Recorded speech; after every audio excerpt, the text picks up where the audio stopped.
astronomie, astrophysique, cosmologie, astroparticules. Ça se passe là-haut, par Eric Simon. Lorsque deux étoiles à neutrons entrent en collision, des rayonnements dans à peu près toutes les longueurs d'onde sont produits, en plus des ondes gravitationnelles liées à la coalescence. C'est ce qu'avait très bien montré l'événement GW 170817 il y a 3 ans. Aujourd'hui, une équipe d'astrophysiciens montre que des signes avant-coureurs d'une telle fusion-collision pourraient être détectés avant l'apparition des ondes gravitationnelles, sous la forme d'ondes radio très particulières. Une étude parue dans The Astrophysical Journal Letters. Entre le moment de la collision des deux étoiles à neutrons de l'événement gravitationnel GW 170817 et les mois qui ont suivi, des centaines d'observatoires partout dans le monde ont suivi et enregistré quantité de signaux depuis les rayons gamma très peu de temps après jusqu'aux ondes radio un peu plus tard. Mais il ne faut pas oublier que les étoiles à neutrons sont les objets qui possèdent les champs magnétiques les plus intenses que nous connaissons.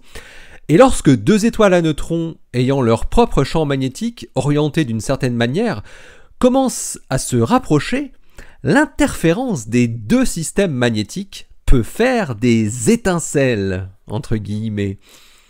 C'est ce que Elias Most et Alexander Filipov de l'Université de Francfort ont exploré. La possibilité que les étoiles à neutrons, très proches l'une de l'autre, puissent produire des éruptions de rayonnement liées à leur champ magnétique. Les astrophysiciens étudient ce qu'on appelle la magnétosphère des étoiles à neutrons, c'est-à-dire leur environnement magnétique proche et comment cette magnétosphère interagit peu de temps avant la fin de la spirale infernale menant à la collision. Pour étudier le phénomène, les deux chercheurs ont développé des simulations numériques relativistes de paires d'étoiles à neutrons qui possèdent chacune un intense dipôle magnétique. Les simulations tracent l'évolution des champs magnétiques, comment ils sont modifiés dans l'espace et le temps lorsque les deux étoiles à neutrons spiralent l'une vers l'autre. Most et Filipov montrent que d'énormes quantités d'énergie magnétique sont dissipées quand les étoiles à neutrons sont suffisamment proches pour que leur magnétosphère entre en interaction. Cette énergie magnétique est stockée dans des tubes de flux magnétiques qui relient les deux étoiles à neutrons et qui se retrouvent constamment tordus dans la rotation rapide des deux astres moribonds l'un autour de l'autre. La luminosité des éruptions de rayonnement radio qui en découlent dépend directement de la distance qui sépare les deux étoiles à neutrons. Plus elles sont proches, plus la luminosité est importante. Les tubes de flux magnétiques, très déformés, qui connectent les étoiles à neutrons et les décharges d'énergie associées, apparaissent avec le mouvement orbital des champs magnétiques désalignés, le maximum apparaissant lorsque le désalignement vaut 45 degrés. Lorsque la vitesse de rotation des deux étoiles à neutrons augmente, les boucles de champs magnétiques qui se forment entre les deux se tordent de plus en plus, transférant de l'énergie de rotation en énergie magnétique, jusqu'à parvenir à une brutale disruption conduisant à une éjection importante d'énergie. Most et Filipov montrent dans leur étude que même si les deux étoiles à neutrons n'avaient aucune rotation propre, ce qui n'existe pas, le phénomène de stockage d'énergie magnétique et de torsion des tubes de flux apparaît quand même, uniquement induit par le mouvement orbital des deux étoiles à neutrons, mais à la seule condition que les deux champs magnétiques soient désalignés. Et cette libération d'énergie se traduit par plusieurs rayonnements électromagnétiques qui peuvent être détectables selon les chercheurs. En effet, la bulle magnétisée, lorsqu'elle est éjectée des boucles torsadées, doit produire derrière elle une émission résiduelle d'ondes radio caractéristiques lors de la reconnexion magnétique. Et une seconde émission radio, une émission dite synchrotron, apparaît par la suite lorsque la bulle magnétisée entre en collision avec le plasma environnant.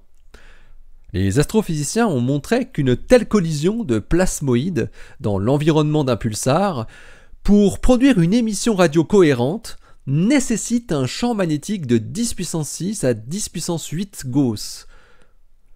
De telles valeurs correspondent à un champ magnétique 100 fois plus intense à la surface des étoiles à neutrons, soit 10 puissance 8 à 10 puissance 10 Gauss. Le processus peut donc mener à des émissions d'ondes radio répétitives, mais pas forcément périodiques. Le premier flash d'ondes radio lié à la reconnexion magnétique ne peut pas être suffisamment intense pour produire un signal de type FRB, les Fast Radio Burst, encore très inconnus. Le second flash non plus, d'après Most et Filipov, même si la structure quasi isotrope de la bulle magnétisée, choquant le plasma environnant, est plutôt favorable, et est une piste d'ailleurs actuellement étudiée de près pour expliquer les FRB. Mais dans le cas particulier des magnétars, les étoiles à neutrons qui ont un champ magnétique démesuré. Ces émissions radio d'étoiles à neutrons en cours de rapprochement pourraient en tout cas être théoriquement détectables, peu de temps avant la phase finale de la coalescence du couple. De quoi donner une alerte à tous nos interféromètres gravitationnels pour qu'ils soient bien fonctionnels au temps t, ainsi qu'à tous les autres observatoires, bien sûr, pour qu'ils soient prêts à observer dans toutes les longueurs d'onde, en complet direct, le feu d'artifice cataclysmique donnant naissance à un trou noir. L'article de Elias Most et Alexander Filipov est paru dans The Astrophysical Journal Letters le 8 avril 2020, dans le numéro 893. Il porte le titre « Electromagnetic Precursors to Gravitational Wave Events. Numerical Simulations of Flaring in Pre-Merger Binary Neutron Star Magnetospheres ». Allez, d'ici la prochaine, portez-vous bien, restez bien les yeux vers le ciel, et les pieds sur terre. Allez, salut!